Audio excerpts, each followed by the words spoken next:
The crystal chandelier above the dining table fractured the light into sharp prisms, scattering it across the polished wood and the faces staring back at her. Black Naomi Pierce sat frozen in her chair. The words her parents had just spoken, still hanging in the air like a sentence passed down without appeal. Each syllable echoed in her head, heavy and unreal. Married. Her voice cracked on the word. You're telling me I'm supposed to marry a complete stranger? Her father, Black Gerald Pierce, lowered his wineglass with deliberate calm. There was no warmth in his expression, no trace of fatherly concern, like the cold precision of a man finalizing a deal. Not a stranger, Naomi. Black Zion Holt. His family controls nearly half the commercial real estate along the East Coast. This alliance is advantageous an alliance. Naomi shoved her chair back, the legs screeching against the hardwood floor. This isn't the medieval era. I'm not some bargaining chip you get to trade for business leverage. Her mother, Black Patrice Pierce, dabbed her lips with a linen napkin, unbothered, composed in her designer dress. Darling, you've never brought anyone home. You've shown no interest in settling down. We're simply what? Naomi shot back, her hands shaking as they slammed against the table. Playing God with my life. I don't want this. You can't force me. We can, Gerald replied, his voice slicing clean through her protest. You haven't found anyone suitable, so we've taken responsibility. We've made the decision for you. The room tilted. Naomi's breath caught as she looked from one parent to the other, searching desperately for a hint of humor, a sign this was some cruel joke. There was nothing. Patrice rose and smoothed the front of her dress. Zion Holt comes from an impeccable family. Her mother continued smoothly. Harvard-educated, successful, respected. He'll be a good husband, better than anything you'd find on your own. But I don't love him, Naomi said, the words ripping out of her chest. I've never even met him. What about love? Compatibility? What about security? Gerald interrupted, standing to his full height. What about legacy? What about doing what's best for the family instead of chasing childish romantic fantasies? Tears burned behind Naomi's eyes. So that's it. You've decided my entire future. The meeting is set, her father said, already reaching for his briefcase. Tomorrow evening, 7 sharp, presidential suite, at the Grand View Hotel, Hotel Suichi. Naomi's voice climbed. You're sending me to a hotel room with a man I don't know. To talk, Patrice said quickly. To get acquainted before the formal engagement announcement next month. This is insane. Naomi backed toward the doorway, panic flooding her chest. I won't do it. I'll leave. You'll do exactly as you're told, Gerald cut in. Or you can say goodbye to your trust fund, your apartment, your lifestyle, everything we finance. All of it disappears. The ultimatum hit her like a physical blow. Naomi stood there, frozen, heart pounding. The walls closing in around her. The car will pick you up at 6:30, Patrice added, as casually as if she were confirming dinner plans. Wear something appropriate. First impressions matter. Naomi fled to her bedroom and slammed the door, collapsing onto the bed as her thoughts spiraled. A stranger, a millionaire she'd never met, a hotel suite, a marriage arranged like a corporate merger with no escape.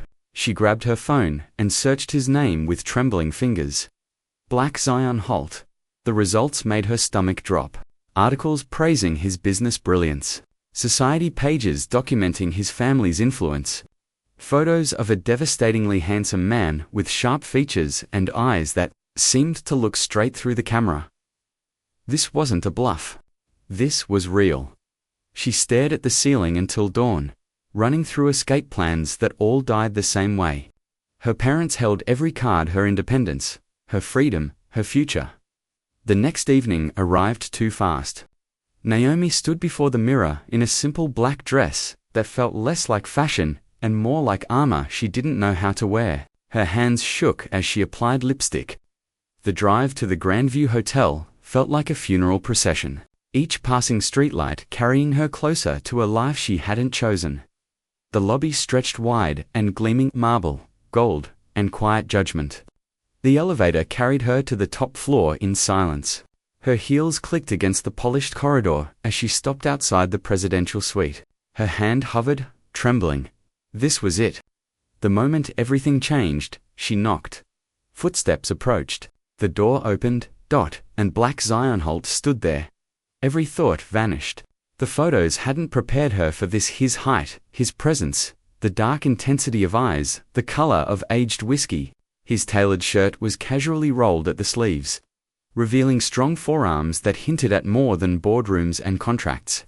But it was the way he looked at her that stole her breath, not with entitlement or judgment, but with something that flickered between curiosity and recognition, as if he saw straight through her defenses into the storm beneath. "So," he said, his voice smooth and low, like poured bourbon. "You're Naomi Pierce." His lips curved into something that wasn't quite a smile. "The woman I'm supposed to marry." Naomi swallowed hard. She wanted to say something sharp, something defiant. Instead, her eyes betrayed her, tracing every detail of him. "I'm not marrying you," she managed, though the words lacked the strength she'd intended. One dark eyebrow lifted. "Is that so?" He stepped aside, gesturing toward the suite. "Then come in and tell me why."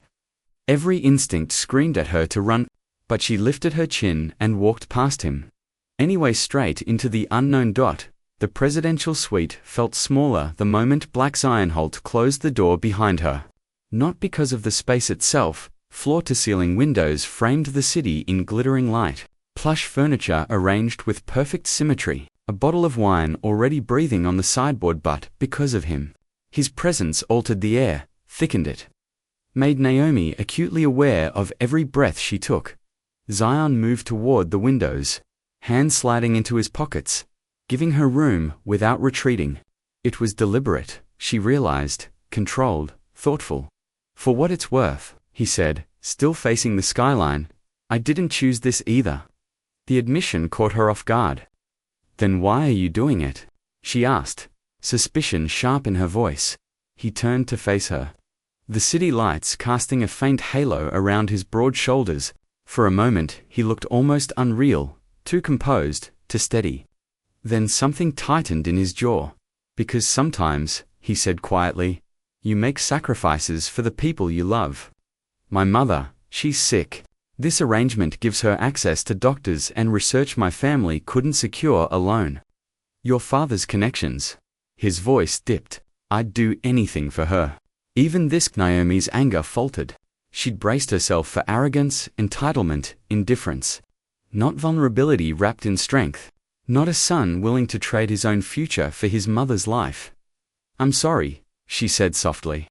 "About your mum, and about all of this." He nodded once, then stepped closer, not crowding her, not threatening, just enough that she could smell his cologne. "Warm, woody, expensive. Since we're both trapped in the same circle of hell," he said, "we might as well be honest." "Honest about what?" "About the fact that you're terrified," he said calmly. "That you probably spent all night plotting escape routes. And that you're surprised I'm not the monster you expected." Her cheeks warmed. "You're very sure of yourself." "I'm observant." He stopped a few feet away, his gaze steady. "You're standing like you're ready to bolt, but you haven't. Which tells me you're stronger than you think. More trapped than either of us wants to admit." Silence stretched between them, charged and fragile. "What do you want, Naomi?" he asked. "If this arrangement didn't exist, if your parents weren't controlling your life, what would you choose?" The question hit harder than any accusation. Because she didn't know. She'd spent so long rebelling that she'd never learned how to choose. "I want?" Her throat tightened. "I want to choose for myself. I want to fall in love naturally, not have it scheduled like a board meeting." "And you think that can't happen here?" Zion asked, stepping closer, the space between them suddenly electric. "Just because this started as an arrangement." "I don't know," she whispered. "But I know what I felt when you walked through that door," he said, "and I know you felt it too."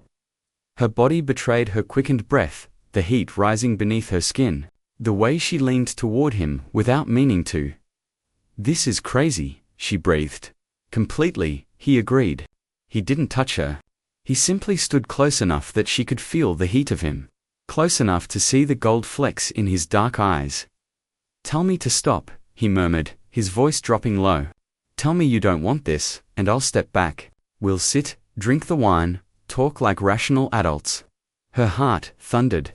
She should stop him, should protect herself, should remember this was wrong. Instead, the truth slipped free. "I don't want to be rational right now." Something fierce flashed across his face. "Good," he said. His hand came up slowly, cupping her cheek, his thumb brushing across her cheekbone with devastating gentleness. He gave her one last chance to pull away. She didn't. He kissed her. The world detonated. His lips were warm, firm, tasting faintly of scotch. The kiss started slow, questioning till her hands pressed against his chest and everything snapped. He pulled her closer, his other hand sliding into her hair. Naomi melted against him, every nerve ending lighting up at once. This wasn't a tentative kiss. This was hunger, recognition, a terrifying sense of rightness that made no logical sense when they finally broke apart. Both breathing hard, Zion rested his forehead against hers. "Tell me you didn't feel that," he said roughly. She couldn't. She had felt every devastating second. "This doesn't change anything," she tried to say, even as her fingers curled into his shirt. "Doesn't it?" He kissed her again, softer, but no less consuming. "Tell me, it's just chemistry," he challenged quietly. "Tell me it means nothing." She couldn't say that either. Somewhere between walking into the suite and falling into his arms, something had shifted.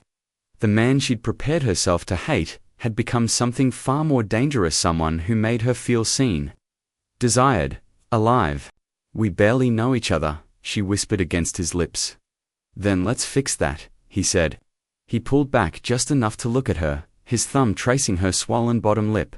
"Stay, talk to me, let me know you." Every rational warning screamed in her head, too fast, too intense, too risky. But when she looked into his eyes, she saw the same vulnerability he'd shown moments ago. The same confusion, the same pull. "Okay," she heard herself say. "I'll stay." The smile that spread across his face made the risk worth it. They moved to the sofa without either of them quite remembering how. One moment, they were standing in the center of the suite, breathless and shaken. And the next, Black Naomi Pierce was tucked against Black Zion Holt's side, his arm warm and steady around her shoulders. The city lights outside blurred into a soft gold haze, the glass walls reflecting a version of them that felt unreal, too close. Too intimate for two people who were supposed to be strangers. They talked. Not polite conversation. Not careful negotiations. They talked the way people do when the truth finally has room to breathe. Zion told her about growing up under impossible expectations. About carrying a last name that felt heavier than any crown. He spoke of building his own company, not for money, but to prove to himself, most of all, that he was more than a legacy. That he could stand outside his family's shadow and still succeed. Naomi listened. Really listened. And then she found herself answering him with the kind of honesty she rarely gave anyone. She told him about feeling suffocated by her parents' control, about dreams she'd quietly buried because they didn't fit the image they wanted to sell to the world. She talked about the loneliness of living a life designed by someone else, about smiling through dinners and galas while slowly disappearing inside herself. The wine bottle emptied unnoticed. Time slipped. The city beyond the windows dimmed into something distant and irrelevant. "I have a confession," Zion said eventually, his fingers absently threading through her hair. She tilted her head to look up at him. "That sounds dangerous. When my father told me about this arrangement," he admitted, "I looked you up. Read everything I could find, and I thought, at least, she's beautiful." Naomi arched a brow. "Wow, that's incredibly superficial, Mr. Holt." "I know," he said, smiling. "But then, I saw you tonight. Standing in the doorway like you were deciding whether to run or punch me, and I realized the photos missed the most important part." "And what's that?" she asked. "Your fire," he said softly. He brushed a strand of hair from her face. "The way you refuse to be broken by this. That's what's really beautiful." Heat flooded her this time, deeper than attraction, deeper than chemistry. Something dangerous stirred in her chest, something that felt like the edge of real feeling. "Zion," she started. He didn't let her finish, his mouth covered hers in a kiss that was slower, deeper, filled with promise and question all at once. When his hand slid down her back, when she shifted to straddle his lap, when his low groan vibrated against her lips, thought dissolved entirely. They made it to the bedroom in a blur of whispered confirmations and tangled hands. Clothes fell away. Every touch felt intentional, reverent. Each kiss spoke where words couldn't. He made her feel worshipped and wanted in equal measure, as if she was something precious instead of something negotiated. Later, Naomi lay in his arms as moonlight painted silver lines across their skin. Zion pressed a kiss to her temple, his fingers tracing slow, absent patterns along her arm. "Still want to run?" he murmured. She smiled against his chest, listening to the steady rhythm of his heartbeat. "Ask me again in the morning." They both knew the answer had already changed. 3 weeks later, Naomi stood in a bridal suite that probably cost more than most people made in a year. The mirror reflected a woman she barely recognized, Vivory silk hugging her body, lace sleeves delicate and perfect, a cathedral train flowing behind her like a promise she wasn't sure she could keep. She looked like every bride's dream. She felt like she was standing on the edge of a cliff. "Stop fidgeting," Patrice Pierce said sharply, adjusting Naomi's veil for what felt like the 1000th time. "You look flawless. Zion won't be able to take his eyes off you." Her stomach fluttered at his name. Over the past 3 weeks, they'd seen each other exactly 7 times. Always supervised, always proper. Engagement photos, menu tastings, meetings with planners, every interaction polished and controlled. But her mind kept drifting back to that night in the suite. The way his hands had memorized her, the way he'd whispered her name like it meant something sacred, the way morning had forced them back into their roles to strangers pretending nothing real had happened. They'd texted constantly since then. Late-night messages that danced between flirtation and restraint. He sent her photos of terrible coffee from business meetings. She sent screenshots of her mother's impossible wedding demands. They'd built something fragile in those messages, something real enough to terrify her. 5 minutes, the wedding coordinator announced from the doorway. Patrice stepped back, surveying her daughter with satisfaction. "You're doing the right thing, Naomi. This alliance is exactly what our family needs." Naomi swallowed the words she wanted to say. That somewhere between obligation and rebellion, she'd started falling for the man she was being forced to marry. That the thought of walking down that aisle filled her with equal parts dread and anticipation. That she had no idea if what she felt was real or just a beautiful lie she needed to survive. The music began. The doors opened, and Naomi stepped forward, walking toward a future she hadn't chosen. Carrying a secret that had already changed everything that aisle stretched out before. Black Naomi pierced like a narrow bridge suspended over open air. Hundreds of faces turned toward her, people she barely knew, people who had come to witness an alliance, not a love story.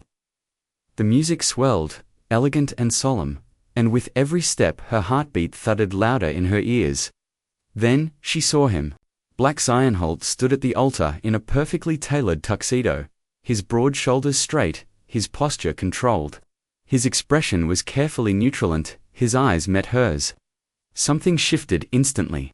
The mask slipped, his face softened, wonder spreading across his features so openly it stole her breath. He wasn't looking at her like a contract. He was looking at her like she mattered. Her steps steadied. The panic clawing at her chest loosened its grip, replaced by something just as intense but far less terrifying anticipation. When she reached the altar, her father placed her hand into Zion. The contact sent a jolt straight through her body. Zion's fingers tightened around hers, grounding and warm. "You're breathtaking," he murmured so softly only she could hear. She swallowed, leaning closer just enough to whisper back, "You clean up pretty well yourself." That crooked smile, her favorite, appeared instantly. The ceremony unfolded in a blur of practiced words and elegant tradition. Vows about love and devotion that should have felt hollow, given how they'd arrived here. But when Zion spoke, his eyes never left hers.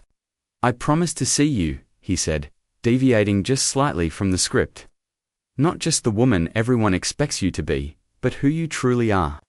I promise to give you the choice to love me not because you have to, but because you want to." Tears burned Naomi's eyes. When it was her turn, her voice trembled, but she didn't look away. "I promise to try," she said, honestly. "To let you in, to give us whatever, this is a real chance." The officiant smiled knowingly. "By the power vested in me, I now pronounce you husband and wife." He paused, amused. "You may kiss your bride." Zion's hand rose to cup her face, his thumb brushing across her cheekbone in that familiar, intimate gesture. "Okay," he asked quietly, giving her one last chance to keep this polite, professional. Naomi smiled. "Kiss me like you mean it." Something dark and possessive flared in his eyes. He pulled her into him, one hand firm at her waist, the other tangling into her carefully styled hair, undoubtedly ruining hours of work, and kissed her. Not the chaste peck expected at a society wedding. This kiss was heat and promise and barely restrained hunger. It was a continuation of that night in the suite. A declaration that this arrangement had already become something neither of them controlled. The crowd erupted in applause, but Naomi barely registered it. Her knees went weak, her hands fisting in his jacket, certain she would dissolve if he let go. When he finally pulled back, his eyes were dark with desire, something else, something dangerously close to tenderness. "Mrs. Holt," he murmured against her lips. The name sent a shiver down her spine, not because of legacy or obligation, but because of the way he said it. Like it meant her. The reception was a whirlwind. Congratulations blurred together. Toasts ranged from heartfelt to painfully long. Cameras flashed endlessly. Through it all, Zion never let her drift far. His hand found hers beneath the table. His arm anchored her during photos. His lips brushed her ear with whispered observations that made her stifle laughter. "See the man in the corner?" he murmured. "My father's partner. 5 wives, each younger than the last. Number 5 is currently giving him hell." Naomi bit back a smile. "You're awful, I'm honest." His fingers squeezed her waist. "And the woman in the ridiculous hat, your mother's college roommate. She once told my mum our family was new money trying too hard." Naomi gasped. "What did your mother do?" "Bought the building her boutique was in, and tripled the rent." "Oh my God. Morrison women don't play," he said, pressing a kiss to her temple. "You'll fit right in." The words should have felt heavy. Instead, they felt like acceptance. Their first dance arrived too soon, and not soon enough. As Zion led her onto the floor, his hand settling at the small of her back, Naomi felt every watching eye measuring whether this union would hold. "Ignore them," he murmured, pulling her closer than etiquette allowed. "Just look at me." She did, and in his eyes, she saw the same uncertainty, the same desire, the same fragile hope she carried. For a moment, they weren't heirs or assets or pawns. They were just two people daring to see if something real could grow from something forced. "I keep thinking about that night," he admitted quietly. "So do I," she whispered. "I didn't plan for this to feel like this," he continued. "I was ready for polite, convenient, controlled." He shook his head. "Then there was you." She met his gaze. "I've been telling myself it was just chemistry. And I'm a terrible liar." His smile was devastating. "Good." He kissed her agonright, there on the dance floor, in front of hundreds of guests. "Let them watch. Let them judge." Because, for the first time since this nightmare began, Naomi felt something terrifying and exhilarating bloom inside her. Hope. The reception rolled on in a blur of music, laughter, clinking glasses, and relentless attention. Cake was cut. Toasts were made, some warm and genuine, others clearly rehearsed for influence rather than affection. Naomi smiled until her cheeks ached. Her new last name spoken again and again like a headline. Through all of it, Black Zion Holt stayed close. Too close for appearances. Close enough to feel intentional, his hand slipped into hers beneath the table during dinner, fingers lacing with quiet certainty. During photos, his arm wrapped around her waist, anchoring her whenever the room felt too loud, too watchful. When speeches dragged on, his lips brushed her ear, murmuring commentary that made her bite back laughter. "See that man near the bar?" he whispered at one point. "My father's old friend. He's been married 4 times, each wife younger than the last." Naomi smirked. "And this one? Number 5. Currently making his life miserable." She laughed softly. "That's terrible. I call it justice," Zion said, his thumb tracing lazy circles against her hip. Later, as they moved between guests, Naomi realized something that unsettled and comforted her all at once. He wasn't playing a role. Not with her. His touches weren't for cameras. His smiles weren't calculated. Every time their eyes met across the room, something silent passed between them. A shared understanding. A quiet, "We're still here." Their first dance arrived like a held breath finally released. Zion guided her onto the floor, his hands settling at the small of her back, firm and warm. All around them, conversations hushed. Expectations hovered. "Just look at me," he murmured again. She did. The music faded into something distant as they swayed together. For those few minutes, the weight of family names and business empires lifted. There were no contracts, no obligations. Just the steady rhythm of his body against hers. The way his fingers flexed slightly every time she leaned closer. "I didn't expect this," he said quietly, his voice meant only for her. "I thought I'd get through today by sheer discipline. And now?" she asked. "And now I'm not sure discipline stands a chance." Her breath caught. "I keep telling myself this is just adrenaline." "Just the day," he met her gaze. "And do you believe that?" She didn't answer. She didn't have to. When the song ended, applause followed. But Zion didn't let go right away. He leaned in, brushing his lips against her ear. "You okay?" Naomi nodded. Terrified, his smile was gentle. "Me too." Much later after, the bouquet toss, after the last speech, after her feet ached and her voice grew hoarse, was finally time to leave. Guests lined up outside, throwing rice and petals as they ran toward the waiting car. Naomi gathering her train in one hand, while Zion draped his jacket over her shoulders against the cool night air.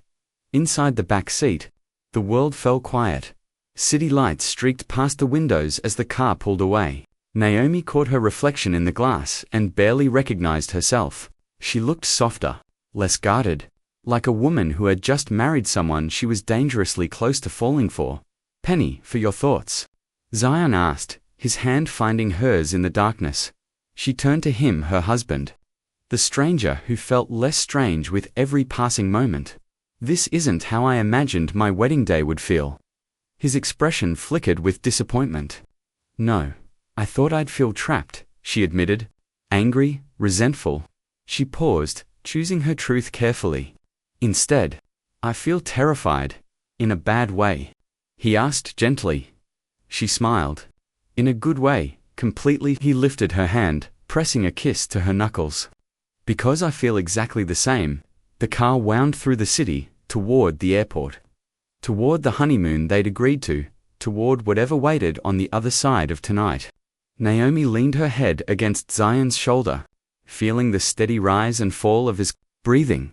Whatever happened next, whatever feelings deepened or faded, she was done pretending this was just business. Something real was growing between them, and for the first time since her parents had spoken the word marriage like a command, Naomi wasn't fighting it.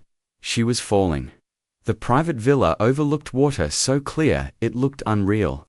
Turquoise stretching endlessly beneath the afternoon sun. White sand curved along the shore in both directions, untouched, secluded, undeniably theirs. Palm trees swayed lazily in the warm breeze, and the air carried the scent of salt and freedom. Paradise, and Black Naomi Holt, had never been more nervous in her life. She stood on the terrace, hands resting on the railing as she took it all in, her chest tight with something between awe and fear. "This is..." she started, then trailed off, unable to find the right word. Secluded, Black Zion, Holt finished, stepping up beside her. He'd changed into linen pants and a white shirt, sleeves rolled up, relaxed in a way she hadn't seen before. Devastating in his ease. I figured we could use privacy. No cameras, no families, no expectations. He turned to face her fully, and the intensity in his gaze made her breath catch. Here, nobody's watching. Nobody's judging. It's just us, Naomi. Just you and me, figuring out what this is. The words settled between them, part challenge, part promise. I don't know how to do this, she admitted quietly. The wedding was easy. We had roles, scripts, but now, she exhaled. Now we have to write our own story. Zion stepped closer, lifting a hand to tuck a wind-blown strand of hair behind her ear. His touch was gentle, deliberate, no pressure, no rules. We can spend this week really getting to know each other. Or we can keep our distance and pretend we're fine. They both knew that wasn't possible. Not after the kiss at the altar. Not after the way they'd clung to each other in the car. Hands intertwined like lifelines. I want to know you, Naomi said, meeting his eyes. The real you. Not the businessman. Not the heir. I want to know what keeps you up at night. What makes you laugh when no one's watching. Something in him softened. Then ask me anything. They spent the afternoon stretched out on oversized lounges by the water, the sun warm on their skin, talking the way they hadn't been allowed to before. Zion told her about losing his father at 19, about having to grow up overnight, about stepping into responsibility long before he felt ready. He spoke of the loneliness of perfection, of the constant pressure to never fail. Naomi told him about feeling invisible in her own family, about how her parents had planned every detail of her life without ever asking what she wanted, about her abandoned dream of becoming an architect. Instead of another polished accessory in the Pierce legacy, you could still do it. Zion said, propping himself up on one elbow to look at her. Go back to school. Start your own firm. I'd support you. She blinked. You would? Naomi, he said gently, this may have started as a business arrangement. But I don't want a trophy wife. I want a partner. Someone with her own fire. That's what drew me to you that first night. You were real. Tears pricked her eyes. No one had ever spoken to her like that before. He reached out, brushing away a tear with his thumb. You're remarkable, he said quietly. And I'm starting to think I'm the lucky one. As the sun dipped toward the horizon, painting the sky in golden rose, they moved inside to shower and change. When Naomi stepped out in a simple sundress, her hair loose from the salt air, the look on Zion's face made her feel more beautiful than any couture gown ever had. Dinner was served on the terrace, fresh seafood, rich flavors, wine that loosened laughter and honesty. They traded stories like currency, one embarrassing memory for one secret fear, one childhood dream for one present hope. Biggest fear? Naomi asked, refilling their glasses. Zion went quiet, fingers tracing patterns on the table. That I'll wake up one day and realize I lived my entire life doing what was expected, and none of what made me happy. And what would make you happy? She asked softly. I'm starting to figure that out, he said, his gaze holding hers. Her turn. She took a breath. That this isn't real. That when we go back to our families and obligations, we'll realize this was just a beautiful illusion. Zion stood and came around the table, pulling her to her feet. His hands framed her face, thumbs brushing her cheekbones. You want to know if this is real? He kissed hers low at first, then urgent, consuming. Inside the villa, they barely made it to the bedroom. Clothes fell away. This time wasn't frantic. It was intentional, reverent, a choice they both made with open eyes. When they came together, it felt like coming home. Look at me, Zion whispered, forehead pressed to hers. I want to see you. She met his gaze and saw it, their tenderness, and something terrifyingly close to love. Later, wrapped in moonlight and the sound of waves, Zion traced slow patterns along her shoulder. I knew, he admitted softly. Even that first night. I just wasn't ready to admit I was already falling for you. Her throat tightened. I felt it too, and it scared me. Still does? He asked. Yes, she whispered, cupping his face. But I'm done running. He kissed her again, slow and sweet, sealing the truth between them. By the time sleep claimed her, Naomi knew something had shifted forever. Here, in paradise, they weren't trapped, they were choosing each other. The week unfolded like something suspended outside of time. Days blurred into each other in a rhythm that felt dangerously easy. They swam in the private cove until their skin wrinkled and their laughter echoed across the water. They made love beneath a sky scattered with stars. The sound of the waves, steady and intimate, as if the island itself were keeping their secrets. They talked until dawn about childhood memories, ridiculous fears, half-formed dreams neither of them had ever said out loud. Black Zion Holt taught Black Naomi Holt how to paddleboard, steadying her hips with patient hands when she wobbled. She introduced him to terrible reality television, and he pretended to complain while secretly getting invested. They cooked together and failed spectacularly. Smoke alarms and burnt pans sending them into fits of laughter before surrendering to takeout and wine. Every night, Naomi fell asleep wrapped in his arms, feeling safer than she ever had in her parents' carefully curated world. On the fifth morning, she woke to find Zion already awake, watching her with an intensity that made her shift beneath the sheets. "What?" she asked, suddenly self-conscious. "Nothing," he said softly. "Everything." He brushed her hair from her face. "I keep thinking about how different this is from what I expected. How much better." She smiled and snuggled closer. "We should probably talk about what happens when we go home. Our families. The expectations. We handle it together," he said, without hesitation.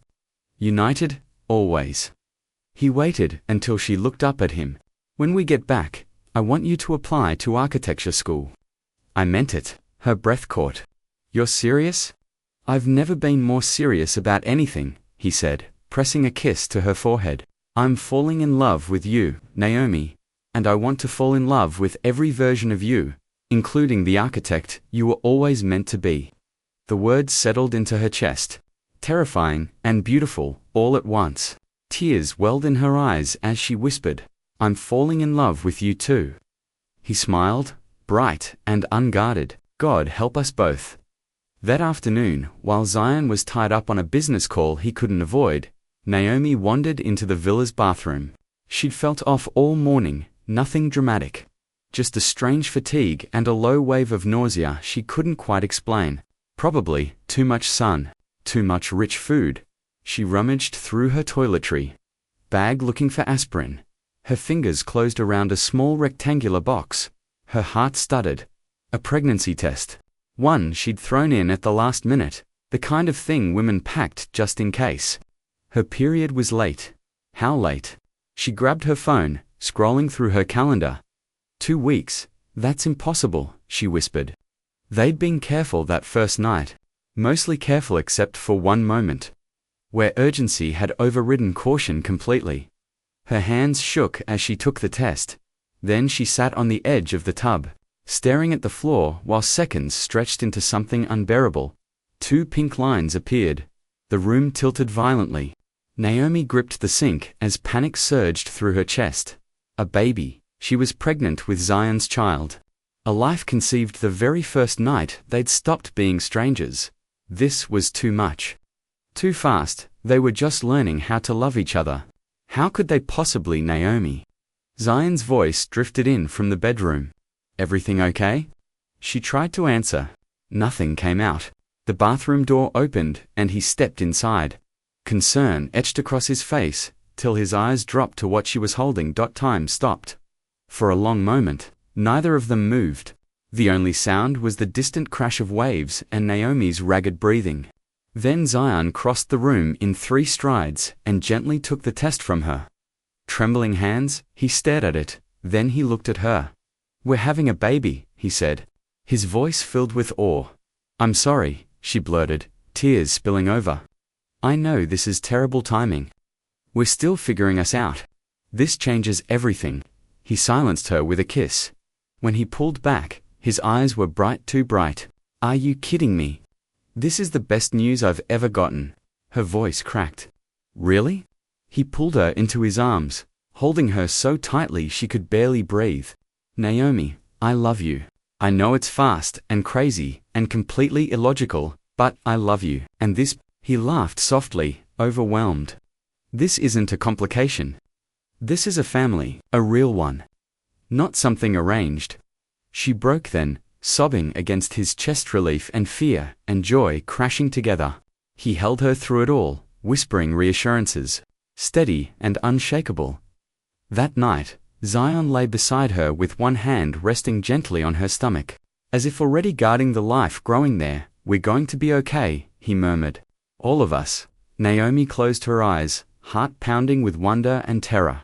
Because in the space of 2 pink lines, everything had changed, and somehow miraculously it felt right.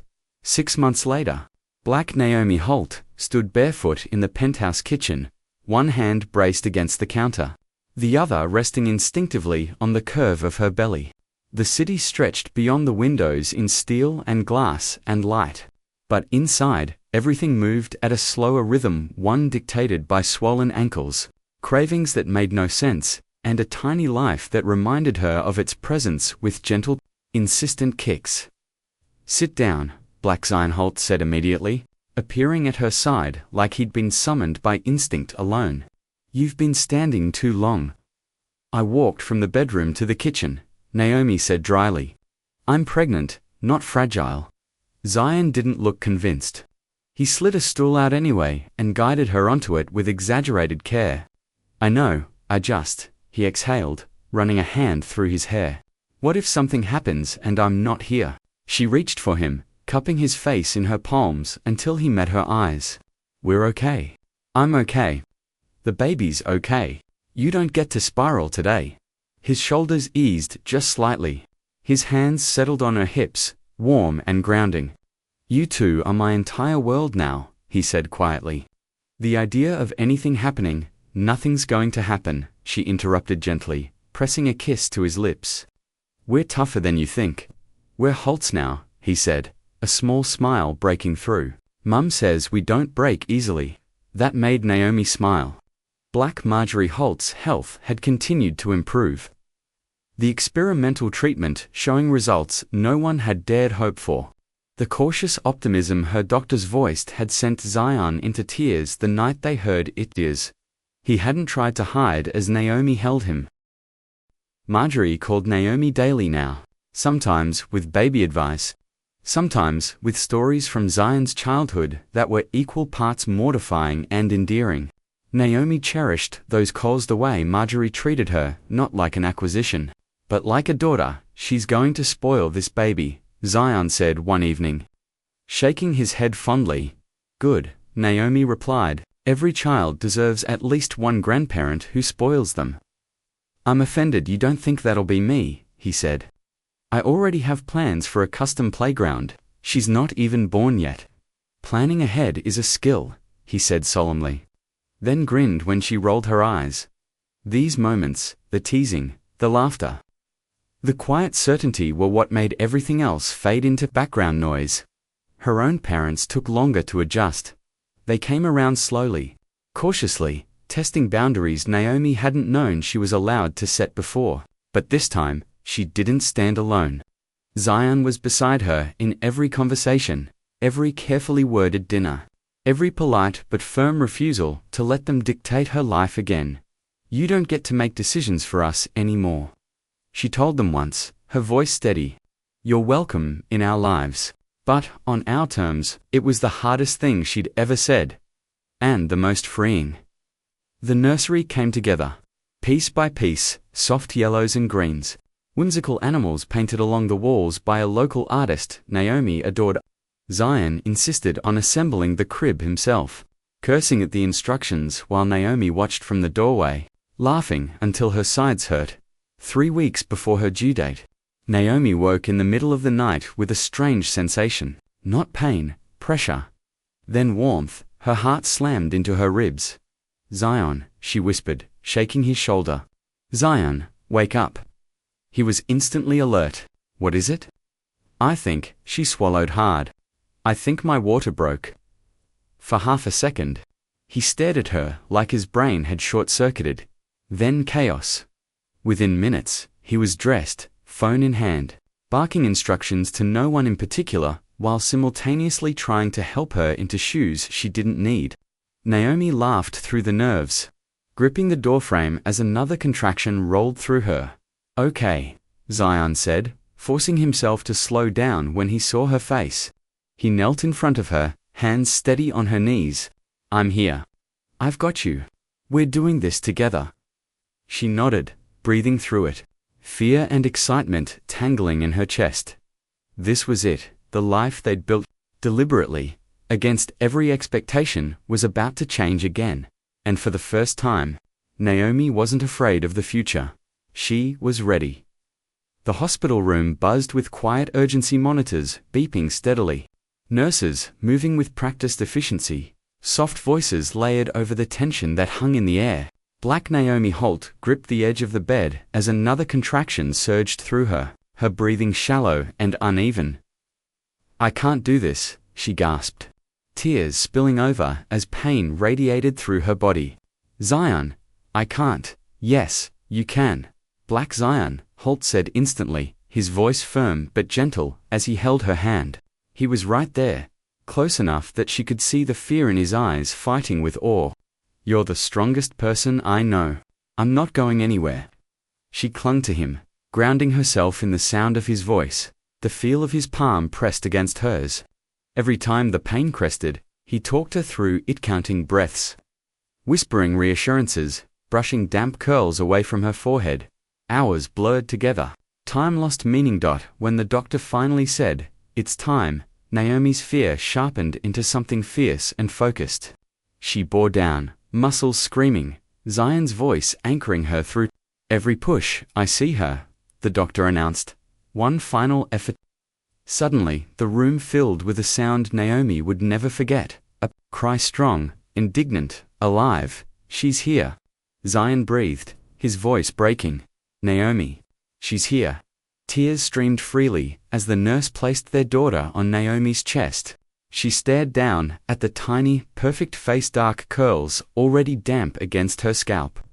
Fists clenched with surprising determination. "Oh my God," Naomi whispered. "Hi."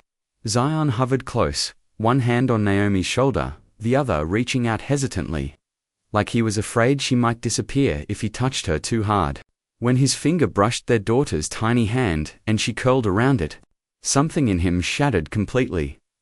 "I didn't know it was possible to love like this," he said, voice raw. Family filtered in latter carefully. Black Marjorie Holt cried openly, thanking Naomi over and over as she kissed Zion's cheek. Naomi's parents stood awkwardly at first, then softened in the face of their granddaughter. Gerald Pierce cleared his throat, emotion he didn't quite know how to express shining in his eyes. "She's perfect," he said quietly. In the days that followed, exhaustion settled in, but so did peace. Late-night feedings, diaper changes fumbled through laughter. Zion proved endlessly patient, singing ridiculous songs at 3 in the morning, mastering swaddles with military precision. One night, a week after bringing their daughter home, Naomi woke to find the bed beside her empty. Panic flared. Then she heard soft movement down the hall. She found Zion standing in the nursery, arms crossed as he watched the crib. "Couldn't sleep?" she asked softly. He turned, smiling like someone caught in a sacred moment. "I just needed to make sure she's real. That all of this is." Naomi stepped into his arms, slipping one around his waist. Together, they looked down at their daughter, this tiny miracle born from chaos and choice. "Do you remember what you said to me that first night?" Naomi asked quietly. "I said a lot of things," Zion replied. "You said you'd give me the choice to love you," she reminded him. "Not because I had to, but because I wanted to." He waited, eyes searching hers. "I choose you," Naomi said simply. "Every day. This life, this family, everything we built from impossible circumstances." Zion cupped her face, his thumb tracing the familiar path along her cheekbone. "When I walked into that hotel room, I thought I was stepping into an obligation," he said softly. "I never imagined I'd find a home." Their daughter stirred in her sleep. releasing a tiny sigh that made them both smile. In that quiet room, surrounded by soft breathing and fragile new beginnings, something old finally healed, not just to marriage, but to people who had learned how to choose love on purpose. Sunday sunlight spilled across the wide backyard of the estate, laughter drifting through the open doors like music. Black Naomi Holt stood at the kitchen island, one hand resting on the gentle swell of her belly, the other steadying herself as she watched her daughter toddle across the grass outside, her curls bouncing with each determined step. Slow down.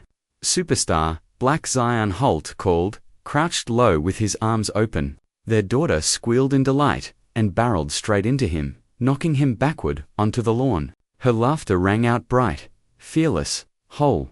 Naomi smiled, emotion tightening her chest. 2 years ago, she'd been a woman, bracing herself for a life she hadn't chosen. Now she was standing inside one she'd built intentionally, fiercely. With love. Zion came back inside, lifting their daughter onto his shoulders like it was the most natural thing in the world. "She's going to rule us both," he announced solemnly. "She already does," Naomi said. He crossed the room, kissing her gently before resting his forehead against hers. His gaze dropped to her stomach. "You okay?" "Yeah," she said softly. "Just tired," he smiled. "Good thing you married someone who worries professionally." Life had settled into something beautifully real. Naomi was finishing architecture school, long nights, early mornings, and designs that made Zion look at her like she'd invented gravity. He showed up to every review he could, pride written all over his face. Their penthouse still overlooked the city, but it no longer felt like a monument to success. It felt like home. Black Marjorie Holt's health had stabilized. The experimental treatment had worked better than anyone dared hope. Sunday dinners were louder now, stories, teasing, laughter spilling across the table. Naomi's parents came, too slower to soften, but softened nonetheless. Becoming grandparents had changed them in ways apologies never could. That night, after baths and bedtime stories, Naomi lay curled beside Zion, their daughter asleep between them. The house was quiet in that sacred way that only came after a full day of living. "Do you ever think about how this started?" Naomi asked quietly. "All the time," Zion admitted. "I walked into that hotel room convinced my life was over." She smiled faintly. "So did I." He turned to her, brushing her hair back. "We were wrong." Naomi thought of the girl she'd been, angry, terrified, convinced that love couldn't grow from obligation. That girl would never believe this life. Never believe that the worst thing that had ever happened to her would become the foundation of everything she needed. "Our families thought they were arranging a merger," she said softly. Zion smiled.